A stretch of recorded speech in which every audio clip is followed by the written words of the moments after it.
அனைவருக்கும் வணக்கம். இன்னைக்கு ஸ்டெப் ஃபார்வர்டு தமிழ் சேனலில் ஒரு முக்கியமான ஒரு அப்டேட்டை பற்றி தான் பார்க்க போகிறோம். அது என்ன அப்படின்னா, செபி வந்து ஒரு F&O ரிலேட்டடான ஒரு 6 ரூல்ஸ் வந்து கொடுத்துருக்காங்க. அது என்ன, அது நம்மளுடைய ட்ரேடிங் கரியரில் வந்து எந்த அளவுக்கு டெய்லி வந்து இம்பாக்ட் ஆக போகுது அப்படிங்கிற மாதிரியான ஒரு முழு விவரங்கள் பற்றி தான் நம்ம இதை பார்க்க போகிறோம். அதுக்கு முன்னாடி இது வரைக்கும் நம்ம சேனலை நீங்கள் சப்ஸ்கிரைப் பண்ணலை அப்படின்னா சப்ஸ்கிரைப் பண்ணி வச்சுக்கோங்க. அப்போ தான் நம்ம சேனலில் போடக்கூடிய இன்ஃபர்மேஷனான வீடியோஸ் எல்லாமே உங்களுக்கு உடனுக்குடனே தெரியும். மற்றும் நாம் ஒரு ட்ரேடிங் சம்பந்தமாக ஒரு சேனல் வந்து ரன் பண்ணிட்டு இருக்கோம். அதில் வந்து எவ்ரிடே வந்து மார்க்கெட் ரிலேட்டடான எல்லா அப்டேட்டும் வந்து போஸ்ட் பண்ணிட்டு இருக்கோம். நீங்கள் இந்த சேனலையுமே வந்து சப்ஸ்கிரைப் பண்ணி எவ்ரிடே வந்து இன்ட்ராடே லெவல்ஸ் அண்ட் என்ன ஸ்டாக்ஸ் வந்து ஃபோக்கஸ் பண்ணலாம் அப்படிங்கிற மாதிரியான எல்லா டீட்டெயிலும் நீங்கள் இதில் செக் பண்ணிக்கலாம். செபி வந்து இந்த அக்டோபர் 1 ஒரு 6 ரூல் வந்து கொடுத்துருக்காங்க ஃபார் ட்ரேடிங்காக. அது என்னென்ன டீட்டெயில்ஸ் அப்படிங்கிறத அந்த வீடியோவில் நம்ம வந்து தெளிவாக பார்க்க போகிறோம். அது என்ன அப்படின்னா, இது வந்து ஒரு F&O வந்து ஒரு அடிக்ஷன் மாதிரி கம்மிங் டேஸில் வந்து ரன் ஆகிட்டு இருக்கிறனால அது ஒரு கண்ட்ரோல் பண்ணுறதுக்காக இந்த 6 ரூல் வந்து கொண்டு வந்திருக்காங்க. அது என்ன அப்படிங்கிற விஷயத்தை வந்து நம்ம இப்போ பார்த்துக்கலாம். இப்போ செபி வந்து இந்த டியூஸ்டே 1 அக்டோபர் வந்து என்ன அனௌன்ஸ் பண்ணியிருக்காங்க அப்படின்னா, ஒரு 2 விதமான ஒரு இன்ஃபர்மேஷன் வந்து எவ்ரிடே இன்ட்ராடே ட்ரேடராக இருந்தாலும் சரி, இல்லை நீங்கள் F&O இல்லை நீங்கள் இன்வெஸ்ட் பண்ணுறதாக இருந்தாலும் சரி, இந்த டீட்டெயில்ஸ் வந்து உங்களுக்கு கண்டிப்பாக தெரிஞ்சிருக்கணும். அந்த 2 விஷயங்கள் என்ன அப்படிங்கிறத இதில் வந்து நம்ம எலாபரேட்டாக பார்த்துக்கலாம். மற்றும் அந்த 6 ரூலை பற்றியும் நம்ம தெரிஞ்சுக்கிட்டு அந்த 2 ரூல் நம்மளுடைய ட்ரேடிங் கரியரில் எந்த விதமான இம்பாக்டை வந்து கொடுக்குறாங்க அப்படிங்கிற விஷயத்தை வந்து பார்த்துக்கலாம். ஒன்று என்ன அப்படின்னா, கான்ட்ராக்ட் சைஸ் வந்து 5 to 10 lakhs, அதாவது கரண்ட்ல இருக்கிற 5 to 10 lakhs கான்ட்ராக்டை வந்து இதில் பார்த்தீங்கன்னா தெரியும். இந்த 5 to 10 lakhs கான்ட்ராக்டை வந்து 15 lakhs to 20 lakhs வந்து சேஞ்ச் பண்ணுற போன்றதாகவும், வீக்லி எக்ஸ்பைரி இப்போ எவ்ரி டே வந்து ஒரு இண்டெக்ஸ் வந்து எக்ஸ்பைரி இருக்கிறத வந்து நாங்கள் வீக்லி எக்ஸ்பைரியில் ரெகுலேஷன் பண்ண போகிறோம் அப்படிங்கிற விஷயத்தையும் சொல்லியிருக்காங்க. இதுதான் இந்த 6 விதமான ரூல். இந்த 6 ரூலுமே வந்து யாருக்கெல்லாம் அப்ளிகபிள் ஆகும், எந்த டேட்லேருந்து இம்ப்ளிமெண்ட் பண்ண போகிறாங்க அப்படிங்கிற விஷயத்தை வந்து பார்த்துக்கலாம். முதல்ல வந்து upfront collection of option premium from option buyers. இதை வந்து நம்ம ஒன்லி ஃபார் புரோக்கர்ஸ்க்கு மட்டும்தான் அதிகமான இம்பாக்ட் வந்து கொடுக்கும். இது நீங்கள் புரோக்கர்ஸ் அப்படிங்கிறத தெளிவாக தெரிஞ்சுக்கோங்க. இது வந்து February 1 அடுத்த வருடம் 2025 வந்து இதை வந்து இம்ப்ளிமெண்ட் பண்ண போகிறதாகவும் வந்து சொல்லியிருக்காங்க. Removal of calendar spread treatment on expiry day, இதுவும் வந்து 1 February 2025 இருந்து, அதாவது கேலண்டர் ஸ்ப்ரெட் அப்படிங்கிறது வந்து செல்லர்ஸ்க்கு வந்து ரொம்பவே வந்து ஒரு பயனுள்ள ஒரு விஷயமாக இருந்தது. இது வந்து இனிமேல் February 1 இருந்து, அதாவது கரண்ட் வீக் கான்ட்ராக்டை வந்து செல் பண்ணுவாங்க, நெக்ஸ்ட் வீக் கான்ட்ராக்டை வந்து பை பண்ணுவாங்க, இல்லை கரண்ட் மந்த் கான்ட்ராக்டை வந்து அட் தி மணியில் இருக்கிற ஒரு இண்டெக்ஸ் ப்ரைஸ் வந்து ஆப்ஷன் ப்ரைஸை வந்து செல் பண்ணிவிட்டு நெக்ஸ்ட் மந்த் இருக்கிற அட் தி மணியில் வந்து அவங்க வந்து சேம் ஸ்ட்ரைக் வந்து என்ன பண்ணுவாங்க அப்படின்னா பை பண்ணுவாங்க. இதை ஒரு கேலண்டர் ஸ்ப்ரெட் அப்படின்னு சொல்லுவாங்க. இப்போ இந்த கேலண்டர் ஸ்ப்ரெட்டில் இப்படி பண்ணுறதன் மூலமாக செல்லர்ஸ்க்கு வந்து ஒரு 50% லிவரேஜ் வந்து கொடுப்பாங்க புரோக்கர்ஸ். இனிமேல் வந்து இந்த February 1 இந்த லிவரேஜ் வந்து கொடுக்கப்பட மாட்டோம் அப்படிங்கிறத வந்து சொல்லியிருக்காங்க. ஸோ ஃபர்ஸ்ட் வந்து புரோக்கர்ஸ்க்கு வந்து இம்பார்ட்டண்டான ஒரு விஷயம். செகண்ட் வந்து செல்லர்ஸ்க்கு வந்து இந்த கேலண்டர் ஸ்ப்ரெட் வந்து லிவரேஜ் வந்து கொடுக்க போகிறது இல்லை அப்படிங்கிற விஷயத்தும் February 1 இம்ப்ளிமெண்ட் பண்ணுறாங்க. தேர்ட் பாயிண்ட் பார்த்தீங்க அப்படின்னா, intraday monitoring of position limiting அப்படிங்கிறதும் இதுவும் வந்து பார்த்தீங்க அப்படின்னா நமக்கு 2025 April 1 இம்ப்ளிமெண்ட் பண்ணுறாங்க. இதுவும் ஃபார் புரோக்கர்ஸ்க்கு மட்டும்தான். ஸோ இந்த டீட்டெயில்ஸ் எல்லாமே நமக்கு அந்த அளவுக்கு வந்து தெளிவாக வந்து பார்க்க வேண்டிய அவசியம் இல்லை. ட்ரேடர் அப்படின்னா உங்களுக்கு வந்து இந்த 4-5 டீட்டெயில்ஸ் மட்டும் நமக்கு தெளிவாக தெரிந்தால் போதும். இந்த contract size for index derivatives and limiting weekly index expiry to 1 per exchange அப்படிங்கிறது ரெண்டுமே நமக்கு எப்போத்திலிருந்து இம்ப்ளிமெண்ட் பண்ணுறாங்க அப்படின்னா, நவம்பர் 20 அடுத்த மாதம் 20 நமக்கு இம்ப்ளிமெண்ட் பண்ண போகிறாங்க அப்படிங்கிறதையும், இந்த கான்ட்ராக்ட் சைஸ் வந்து என்ன இன்க்ரீஸ் பண்ணியிருக்காங்க, இந்த வீக்லி எக்ஸ்பைரியில் என்ன சேஞ்சஸ் பண்ணியிருக்காங்க அப்படிங்கிறத நம்ம ஸ்லைட்ஸில் பார்த்துக்கலாம். இப்போ 6th பார்த்தீங்க அப்படின்னா, increase in tail risk coverage on the day of option expiry. இது வந்து முதல்ல இந்த 4-5 அப்படிங்கிறத வந்து பையர்ஸ் அண்ட் செல்லர்ஸ் 2 பேருக்குமே வந்து அப்ளிகபிள் ஆகும் அப்படின்னு நீங்கள் தெரிஞ்சுக்கோங்க. இந்த 6வது பாயிண்ட் வந்து ஒன்லி ஃபார் செல்லர்ஸ் அப்படின்னு தெரிஞ்சுக்கோங்க. முதல் பாயிண்ட் வந்து புரோக்கர்ஸ் அண்ட் செகண்ட் பாயிண்ட்டும் செல்லர்ஸ் அண்ட் தேர்ட் பாயிண்ட் பார்த்தீங்க அப்படின்னா அதுவும் புரோக்கர்ஸ்க்கு, 4 and 5th வந்து F&O ட்ரேட் பண்ணுற எல்லா பையர்ஸ் அண்ட் செல்லர்ஸ்க்கும் வந்து அப்ளிகபிள் ஆகும். 6th பாயிண்ட் வந்து ஒன்லி ஃபார் செல்லர்ஸ் அப்படிங்கிறத தெரிஞ்சுக்கோங்க.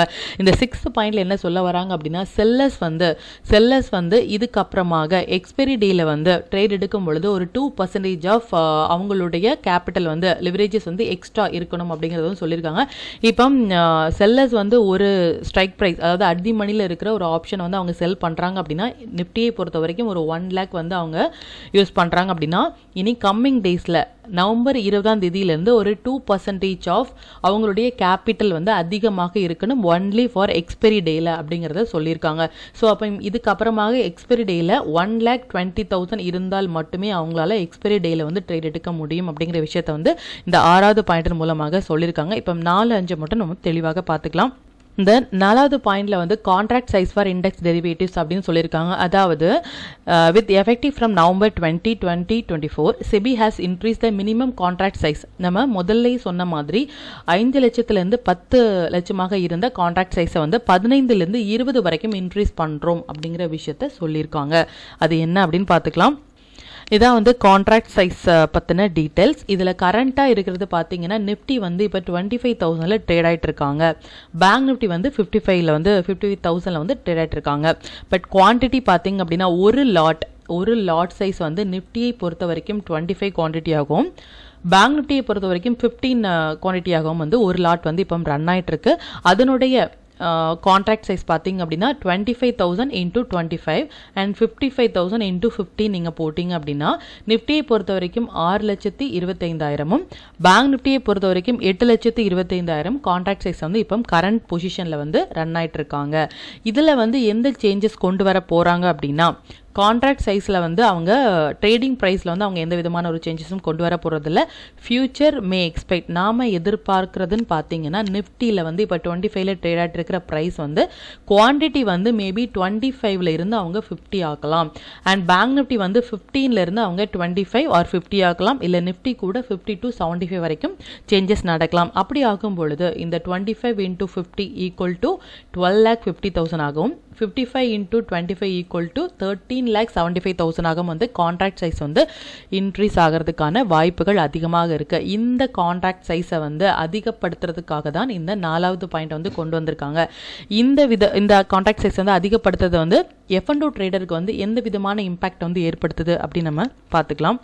இது இம்பேக்ட் ஃபார் ரீட்டெய்லரான இப்போ நம்ம வந்து ட்ரேட் எடுக்கிறோம் அப்படின்னா அந்த ரீட்டெய்லருக்கு வந்து எப்படி வந்து இம்பேக்ட் ஆகுது ட்ரேடிங் கரியரில் அப்படின்னு நம்ம பார்த்தோம்னா, இப்போ ஒரு பையராக இருக்காங்க. ஆப்ஷன் பையர் வந்து என்ன பண்ணுவாங்கன்னா mostly at the money buy பண்ணுவாங்க, இல்லை இந்தி மணி பை பண்ணுவாங்க. இப்போ நம்ம ஏடிஎம் வச்சு அட் தி மணி ப்ரைஸை வச்சு நம்ம ஒரு சாம்பிளுக்கு வந்து பார்த்துக்கலாம். இப்போ நிஃப்டி வந்து ஒரு 200 rupeesல ஒரு அட் தி மணி இருக்குது அப்படின்னா அதனுடைய குவான்டிட்டி வந்து நம்ம முதலே சொன்ன மாதிரி இப்போ கரண்டில் வந்து 25 குவான்டிட்டி இருக்குது ஒரு லாட்.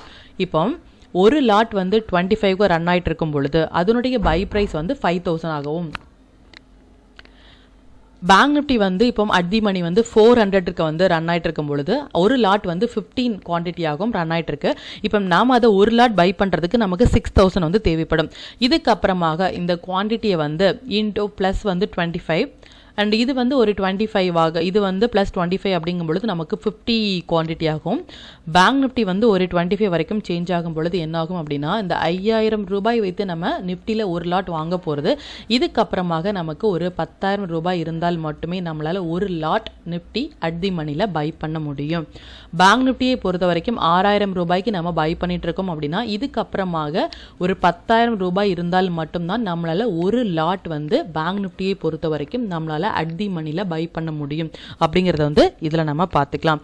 இப்போ நீங்கள் ஒரு செல்லராக இருக்கிறீங்க அப்படின்னா உங்களுக்கு இது எந்த விதமான இம்பாக்டை கொடுக்கும் அட் தி மணிலன்னு பார்த்தீங்கன்னா நிஃப்டி வந்து ஒரு 200 rupeesல ட்ரேட் ஆகிட்டு இருக்காங்க அப்படின்னா குவான்டிட்டி வந்து 25 அப்படிங்கும் பொழுது 200 into 25 வந்து உங்களுக்கு 90,000 தேவைப்படும். இல்லை அரௌண்ட் 1 lakh மட்டுமே உங்களுக்கு இது வரைக்கும் நீங்கள் ஒரு செல்லிங்கில் ஒரு லாட்டுக்கு வந்து நிஃப்டிக்கு தேவைப்படும். பேங்க் நிஃப்டியை பொறுத்த வரைக்கும் 1,20,000 இல்லை 1,50,000 வரைக்கும் தேவைப்பட்டது. இப்போ அப்படியே நமக்கு வந்து என்ன ஆகும் அப்படின்னா நமக்கு டபுள் ஆகும்.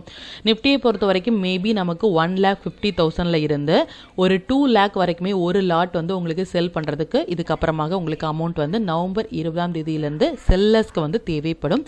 பேங்க் நிஃப்டியை பொறுத்த வரைக்கும் 2,50,000 இருந்து ஒரு 3 lakhs வரைக்குமே வந்து இனிமேல் பேங்க் நிஃப்டி வந்து நீங்கள் செல் பண்ணுறீங்க அப்படின்னா உங்களுக்கு தேவைப்படும் அப்படிங்கிறத வந்து ரெகுலேட் பண்ணியிருக்காங்க. இதை வந்து அதிகப்படுத்துறதன் மூலமாக F&Oவில் நடக்கக்கூடிய லாஸை வந்து கம்மி பண்ணுறதுக்காக இதை வந்து கொண்டு வந்திருக்காங்க அப்படின்னு செபி வந்து இன்ஃபார்ம் பண்ணியிருக்காங்க. அதாவது இதுக்கு முன்னாடி வரைக்கும் 10 லாட் எடுத்துகிட்டு இருந்தாங்க அப்படின்னா பையர்ஸ் வந்து இதுக்கப்புறமா 5 லாட் மட்டுமே வந்து பை பண்ண முடியும். எதனால அப்படின்னா அவங்களுடைய பையிங் ப்ரைஸ் வந்து அதிகமாக இருக்கிறனால, குவான்டிட்டி வந்து அதிகமாக இருக்கிறனால.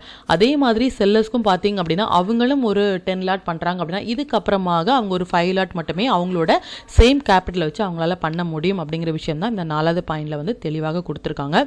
இப்போ இந்த 5வது பாயிண்ட் பார்த்தீங்க அப்படின்னா இதுவும் ஒரு முக்கியமான ஒரு விஷயம். Limiting weekly index expiry to 1 per exchange அப்படின்னு. அதாவது this mean that BSE and NSE will have to choose 1 index derivative product each for weekly expiry. அதாவது இப்போ வந்து பார்த்தீங்க அப்படின்னா மண்டே எவ்ரி எக்ஸ்பைரி வந்து கொடுத்துருக்காங்க. மண்டே வந்து mid cap Nifty for NSE, Tuesday வந்து ஃபின் நிஃப்டி NSE, வெனஸ்டே வந்து பேங்க் நிஃப்டி NSE, தேர்ஸ்டே வந்து நிஃப்டி NSE அப்படின்னு சொல்லிட்டு NSE எல்லாமே பார்த்தீங்கன்னா மண்டே டு தேர்ஸ்டே வரைக்கும் வந்து ஃபுல்லாக இருக்காங்க. ஃப்ரைடே பார்த்தீங்க அப்படின்னா சென்செக்ஸும் பேங்க் எக்ஸும் அது BSEயோட இதை வந்து கொடுத்துருக்காங்க. இதுக்கப்புறமாக நமக்கு நவம்பர் 20ஆம் தேதியிலேருந்து என்ன கொண்டு வர போகிறாங்க அப்படின்னா இனி ஒரு இண்டெக்ஸ் வந்து ஒரு வீக் மட்டுமே. இப்போ எவ்ரிடே இல்லாமல் இப்போ ஒரு வீக்கில் வந்து இப்போ மிட் கேப் நிஃப்டி அப்படின்னா next week fin Nifty, next week bank Nifty, next week Nifty அப்படிங்கிற மாதிரி வீக்லி ஒரே ஒரு எக்ஸ்பைரி மட்டும்தான் நீங்கள் கொடுக்க முடியும் அப்படிங்கிறத வந்து செபி வந்து BSEக்கும் NSEக்கும் வந்து இன்ஃபார்ம் பண்ணியிருக்காங்க. அது நீங்கள் வந்து அனலைசிஸ் பண்ணிவிட்டு BSE அண்ட் NSE வந்து அனலைசிஸ் பண்ணிவிட்டு எந்த டேயில் நீங்கள் என்ன எக்ஸ்பைரி வைக்க போகிறீங்க அப்படிங்கிற இன்ஃபர்மேஷன் வந்து கொடுங்க அப்படின்னு செபி வந்து BSEக்கும் NSEக்கும் வந்து இன்ஃபர்மேஷன் கொடுத்துருக்காங்க. ஸோ இதுக்கப்புறமாக நமக்கு டெய்லி வந்து எக்ஸ்பைரி இருக்காது, வீக்லி ஒரு எக்ஸ்பைரி அப்படிங்கிற மாதிரியான ரூல் வந்து கொண்டு வர போகிறாங்க. பார்க்கலாம் அது நவம்பர் 20ஆம் தேதியிலேருந்து எந்த விதமான இன்ஃபர்மேஷன் வந்து அவங்க கொண்டு வராங்க அப்படின்னு சொல்லிட்டு.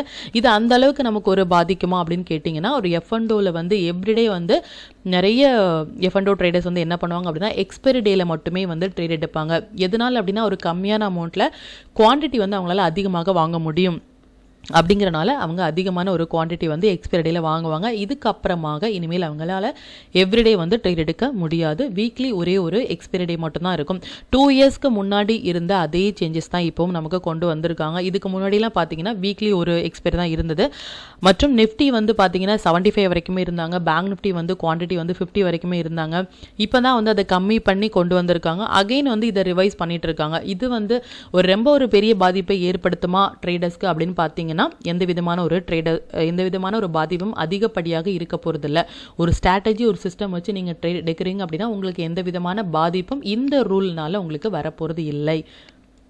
செபி வந்து எதனால வந்து இந்த ஸ்டடி வந்து பண்ணியிருக்காங்க அப்படின்னு பார்த்தீங்கன்னா கடந்த 3 வருடங்களாக 2022 இருந்து 2024 வரைக்கும் 1.13 கோடி ரீட்டெய்லர் ஆஃப் F&Oவில் இருக்கிற ரீட்டெய்லர் மட்டுமே வந்து 1.81 லட்சம் கோடி வந்து என்ன பண்ணியிருக்காங்க அப்படின்னா நெட் லாஸ் பண்ணியிருக்காங்க அப்படிங்கிற ஒரு ஸ்டடி வந்து செபி வந்து எடுத்திருக்காங்க. மற்றும் 100% வந்து F&Oவில் ட்ரேடரில் வந்து F&O ட்ரேடர்ஸ் வந்து 7.2 விழுக்காடு மட்டுமே அவங்க ப்ராஃபிட் பண்ணுறதாகும். மீதி இருக்கிற 93% மக்களும் வந்து லாஸ் மட்டுமே பண்ணிட்டு இருக்காங்க அப்படிங்கிற விஷயத்தையும் லாஸ்ட் 3 இயர்ஸாக வந்து செபி வந்து ஸ்டடி பண்ணியிருக்காங்க. The number of retail traders and Dalal street has almost doubled in 2 years. அதாவது 2022 51 லட்சம் ட்ரேடர் இருந்தாங்க. பட் 2024 வந்து 96 லட்சம் ட்ரேடர்ஸ் வந்து இன்க்ரீஸ் ஆயிருக்காங்க. இது ஒரு நல்ல ஒரு விஷயமாக இருந்தாலும் கூட F&O பொறுத்த வரைக்கும் ஒரு கேம்லிங் மாதிரியான ஒரு விஷயம் வந்து நடந்துடக்கூடாது அப்படிங்கிறதுக்காக ட்ரேடர்ஸ் வந்து அதிகமாயிட்டே வரனாலையும் இது வந்து ஒரு கேம்லிங் மாதிரியான ஒரு விஷயத்தில் வந்து இருக்கக்கூடாது அப்படிங்கிறத வந்து ரெகுலேட் பண்ணுறதுக்காக ஒரு கான்ட்ராக்ட் சைஸ் அதிகமாக இருக்கும் பொழுது ஒரு கம்மியான ஒரு அமௌண்ட் வச்சுட்டு நம்மளால் ட்ரேட் பண்ண முடியாது. ஸோ லாஸஸும் நம்மளால் கம்மி பண்ண முடியும் அப்படிங்கிறதுனாலையும் மற்றபடி நம்மளுடைய ரீட்டைலராக இருக்கட்டும் இல்லை மிடில் கிளாஸ் ஃபேமிலியாக இருக்கட்டும் அவங்களுடைய ஹவுஸ் ஹோல்ட் சேவிங்ஸ் வந்து ஒரு மிஸ்டைரக்டாக கேம்லிங் மாதிரியான ஒரு விஷயத்தில் வந்து போகக்கூடாது அப்படிங்கிறதுல செபி வந்து கிளியராக இருக்கிற ஒரே ஒரு விஷயத்தினாலையும் இந்த ஒரு 6 ரூல்ஸ் வந்து கொண்டு வந்திருக்காங்க. இந்த விஷயங்கள் மட்டுமே நமக்கு 4-5 மட்டுமே நீங்கள் முழுமையாக தெரிந்தால் போதும். மற்றும் நம்ம இதுக்கு முன்னாடியே சொன்ன மாதிரி நம்ம ஒரு ஸ்டாக் மார்க்கெட் ரிலேட்டடான ஒரு சேனலில் வந்து இதை பற்றின இன்னுமே ஒரு முழுமையான டீட்டெயில்ஸ் வந்து நம்ம போஸ்ட் பண்ணியிருக்கோம். இன்னுமே உங்களுக்கு தெளிவாக வந்து இன்ஃபர்மேஷன் தெரியணும் அப்படின்னாலும் அந்த வீடியோடைய லிங்க் வந்து நான் டிஸ்கிரிப்ஷனில் கொடுக்குறேன், அதையும் நீங்கள் தெரிஞ்சுக்கலாம். மற்றும் ட்ரேடிங்கில் வந்து உங்களுக்கு இன்ட்ரெஸ்ட் இருந்துச்சு அப்படின்னாலும் அந்த சேனலை நீங்கள் சப்ஸ்கிரைப் பண்ணி எவ்ரிடே மார்க்கெட்டை பற்றின அப்டேட் வந்து நம்ம கொடுத்துட்ருக்கோம். அதுலேயுமே நீங்கள் ஜாயின் பண்ணி நீங்கள் மார்க்கெட்டை பற்றின லைவ் அப்டேட்டை வந்து நீங்கள் தெரிஞ்சுக்கலாம். இந்த வீடியோ உங்களுக்கு ரொம்பவே பயனுள்ளதாக இருக்கும் அப்படின்னு நம்புகிறேன். மற்றும் ஒரு பயனுள்ள வீடியோ நான் உங்களை சந்திக்கிறேன். நன்றி, வணக்கம்.